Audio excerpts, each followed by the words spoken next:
art of any form, whether it's music, literature, paintings, anything, there's always something new to discover. I'm Andy. I'm Matthew. And today we're going to drive around Richmond and see what we can have a conversation about. Fasten your seatbelts. It's going to be an interesting ride. I'm paraphrasing All About Eve.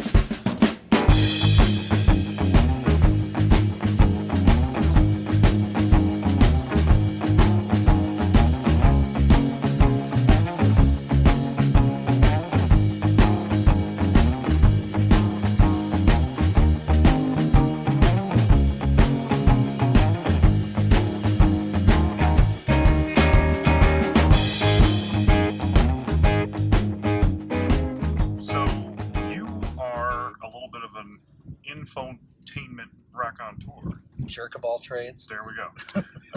Beat you to it. Jerk of all trades, master of none. That's Journeyman, I believe, was the old Journeyman. Term. Yes, an Eric Clapton album. What was Mendoza's first line? The first name, the Mendoza line. But come on, I hope I bat better than, was it 219? Oh, it's really low. It's really or 221 with a decent glove. I always want to say Bob Mendoza, but Bob was a stand-up who was a very, very funny. Mario Mendoza? Hi, welcome to the sports portion of the arts. Yeah, right. I love to mix arts and sports whenever possible. They can live in the same universe. Okay, this is something that's been on my head, in my mind over the last few days, because LeBron James just set the record for most postseason field goals last night, passing Jabbar, Shaquille, Kobe, and Jordan round out the top five. Right. All of these conversations about who's the greatest player of all time, Oscar Robertson, Wilt Chamberlain, Bill Russell, all of these names get brought up. If you had one pick, the first pick of all of the players ever to play in the NBA or the ABA, who would you pick? Oh, gosh. It probably Jordan or LeBron. I mean, LeBron physically. Did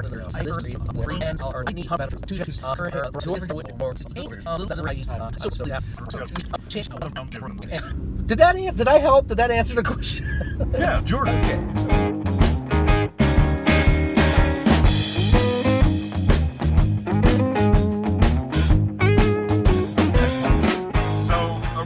Your background, you've mentioned you a Detroit sports fan. I know you're from Flint. I grew up. Michigan. Yeah, I was born and raised in Flint. Yeah, I've heard all of it. So, are you and Michael Moore ever in the same place at the same time? I actually interviewed Michael Moore. My father was a doctor. He operated on Michael's mother. I would say I call him a friend, but we know of each other, and that's probably as far as it gets. But yeah, he knows the Socey family. Well, all right, intimately. I don't know about intimate. Well, the other way surgery's around. fairly intimate, but it's. Well, it's not like you have drive-by surgeries. I mean, there's a level of intimacy that you reach with a surgeon that you might not yet get with anyone else. That is correct. The surgeon knows you inside and out. Yeah, literally and figuratively. When you say interview, I mean, explain to everyone who may not be familiar with you of your vocational. Why am history. I here? Why are you here? Okay. What do you do, Matt Socey? Oh, gosh. I've lived in Richmond since 2011. My wife teaches at Earlham College, which is actually where we're about ready to drive around. Go Quakers. Yes, the Fighting Quakers. Fight Quaker Fight. Those are very two terms that don't really line up. For years, anytime I could find an Earlham piece of memorabilia or clothing that had the Fighting Quaker on it. Oh, I didn't know that was a real thing. Oh, yeah. I would send it to him. It kind of looks like the Fighting Irish guy, but less Irish and still fighting. More oatmeal? Maybe more oatmeal. Anyway, I've been working with WFYI, which is the public radio station in Indianapolis. This is my 19th year with the station. I host a blues program on Saturday nights called the Blues House Party, which is going to be turning 15 this year. I do a film talk show. That's a nice accomplishment. It's not bad. It's one of the oldest blues shows in the state of Indiana. There's one in the north that's been around twice as long, and it's very cool. But I get to spin blues tunes on Saturday night, and unless I'm working on a show, which happens from time to time in Indianapolis or at Richmond Civic, I do the show live. I think live radio is kind of a lost art, and especially on Saturday nights, because in the world of radio, a lot of it is automated, but I still like to hand-pick the music and be a part of your Saturday night festivities live whenever possible.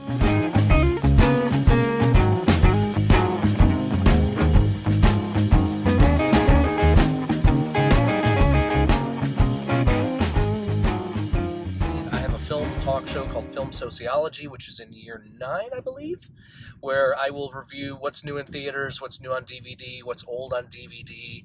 I'll interview anybody from co-workers to theater people. I've had name drop. I've had Food Network personalities on the show. I've had Academy Award-winning actors interviewed on my show, established directors interviewed on the show, and it's a lot of people. Most people see movies, and most people have opinions, so it's a kind of a perfect fit. And I also produce a program on Sundays and Tuesdays called Stolen Moments with host Stephen Stolen. It's an eclectic music program where he'll play whatever he feels like playing, and I have no idea what he's going to play until I sit in the studio with him and put the show together.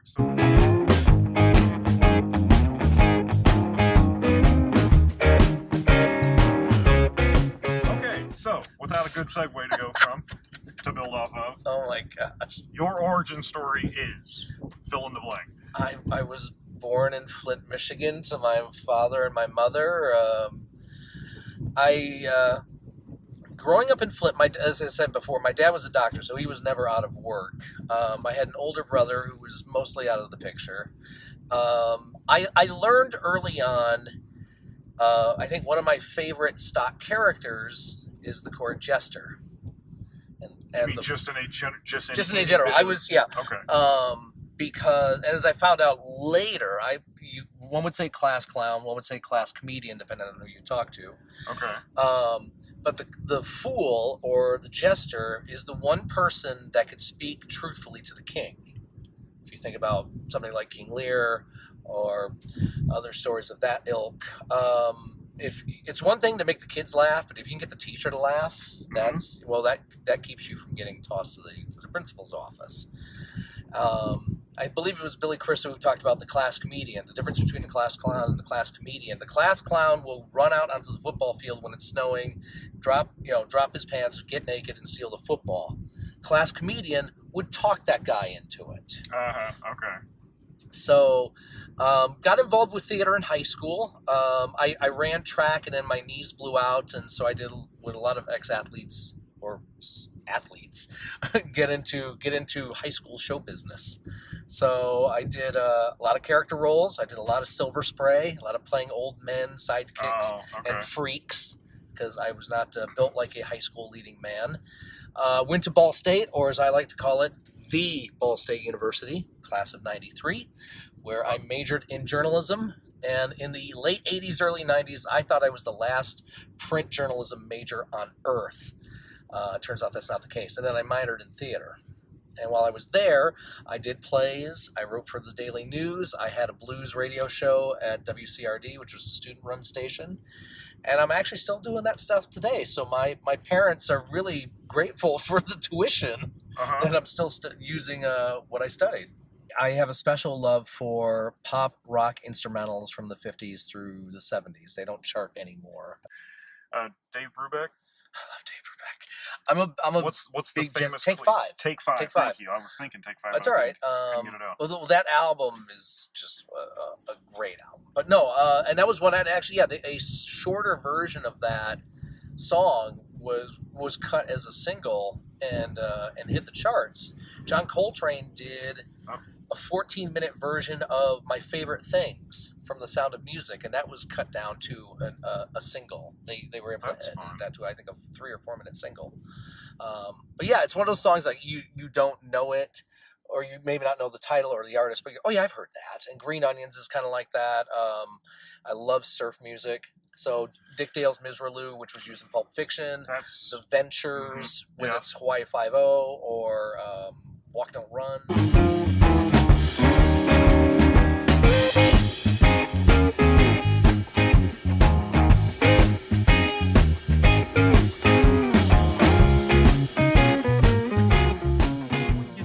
What gets you going when it comes to either creative juices, or how do you respond when you have that moment of this is really working? Either something that you're viewing or something that you're a part of internally. How does that work? How are you wired that way? Well, first off, Ron Swanson said crying is only allowed in 2 places: funerals and the Grand Canyon. Good. I think when it's working, when it's done really well, I'm easy to shed tears over art in some cases. When it resonates with me. Mm-hmm. Whether I relate to it or not, or I mean, something can be. All right, I'll give you an example, and this is really personal. In December at Richmond Civic, my daughter Emma and I were both in Peter and the Starcatcher, Right. and it's the best work my daughter's ever done. She was very good in that show. Thank you. And the very last scene with Peter, I'm off stage and I'm watching it every night, and just seeing my daughter, the finest co-production that Lynn and I have ever created. Nice. Because she'd been wanting to do this role. She had done, she was doing Wait Until Dark, and then she was in Fiddler with me, and then was my AD on Informed, and she's going to be directing next year.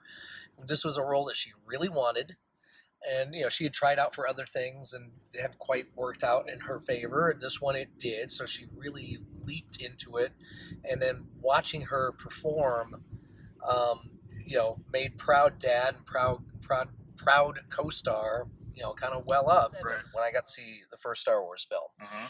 That's hard to top. That, and I'm going to write about this on the Diva blog, that's great timing between the age and my cinematic history already at that time. It's perfect. I've seen films where I was too old, too young. Right.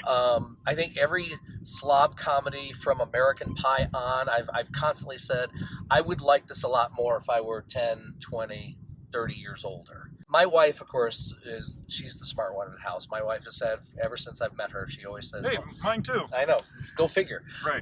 But she always says all actors are character actors. And what she meant by that was, don't let casting agents and producers and blah, blah, blah put you in a box. Right. So, but I love and of course, I've always referred to him as that guy and that lady, because first you see them and you like them, and then if they pop up somewhere, hey, it's that guy, and eventually there's that wonderful moment when you actually commit that actor or actress's name to memory, and that's a cool moment. And, okay, I have one of those. Go. The black guy from Jurassic Park. Samuel L. Jackson. That was your first introduction to him? No. Well, in the terms, okay. In my ways of being, let's see. I think Jurassic Park's '93, so I would have been 21 when that came out, which instantly became probably my all-time favorite film. Okay. But I didn't realize it at the time watching Jurassic Park. I think the first time I ever saw him was when he breaks into McDowell's. Who the f*** is this? Coming to America. So yeah. I want to note that Andy cursed first. I'll give my example of that time was Chris Cooper. Chris Cooper was amazing in a John Sayles film called Lone Star, and I love John Sayles and his films. Go check him out. This is a guy that did 8 Men Out and Matewan and Baby It's You, Return of the Caucus 7, and I realized, and it's one of those where you discover other things that he had been in. He had been in Matewan, which was an earlier Sayles film, but he was also one of the police officers that was shot in A Time to Kill. Yes. So, yeah, exactly. You're like, oh, crud, he was in this, and he was in that. So John Grisham's first novel he ever wrote. That's right. Not the first film. No, that was The Firm. So I read a lot of IMDb, and I watch a lot of films, and I call it research. So you're that one guy. Want to get paid to watch movies? Oh, wait. I already do. Oh, something like that.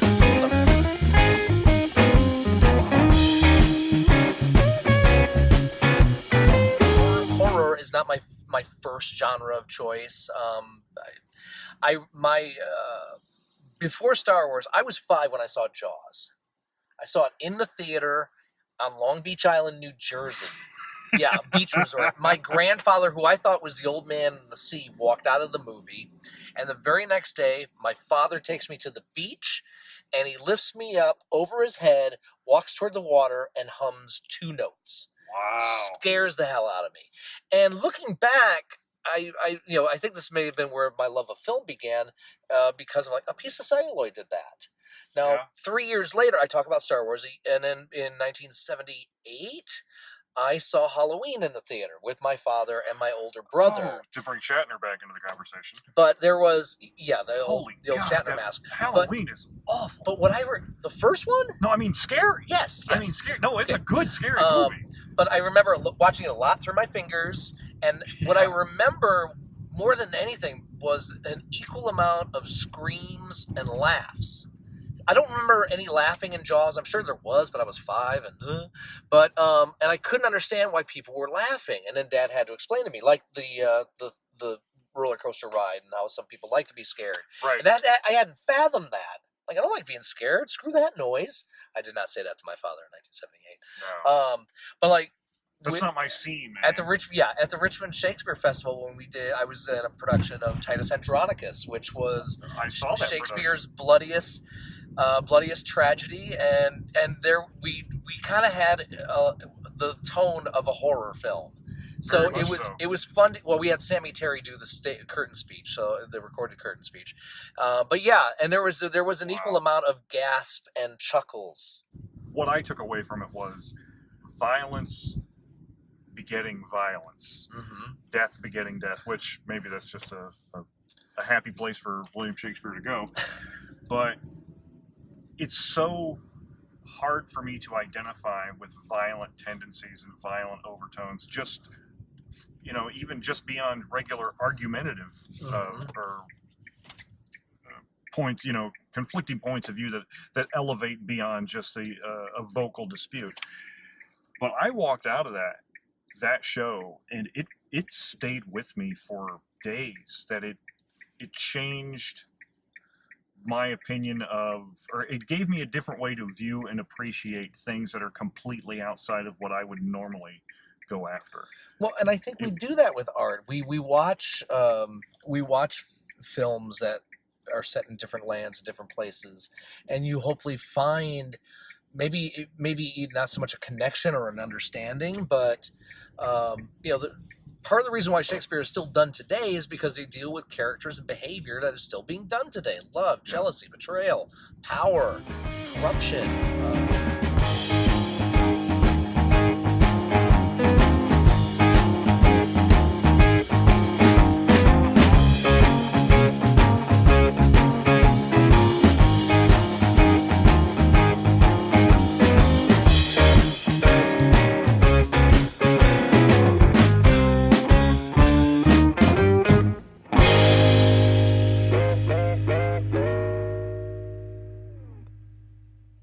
Minnie Minoso, Richard Linklater, Dazed and Confused, Slacker, Boyhood, Newton Boys, High Fidelity, Paul Thomas Anderson, and Matthew McConaughey of The Bad News Bear with Billy Bob Thornton, OWKRP in Cincinnati. Bonnie Raitt, some B.B. King, some Freddie King, some Albert King, Wilson Pickett, Otis Redding, Booker T and the MGs. I love Paperback. Take 5, George Lucas, Black Panther, Infinity War, Heart Like a Wheel, or The Fast and the Furious, of The Rider, The Wrestler, Darren Aronofsky, Mickey Rourke's The Big Chill, John Hughes, Ferris Bueller, S.E. Hinton, The Outsiders, Rumblefish, Tex, Subdivisions by Rush, Tom Sawyer, Yes, Emerson, Lake and Palmer, Alan Parsons Project, King Crimson, Joe Bonamassa, Johnny Lang, Kenny Wayne Shepherd, Buddy Guy, Muddy Waters, John Lee Hooker, and Robert Johnson, and Etta James, and Clapton and Vaughn, Gary Clark Jr., Yngwie Malmsteen, and Kirk Hammett, and Joe Satriani, and Steve Vai. Is he going to do The Legend of Bilbo Baggins? That's the one.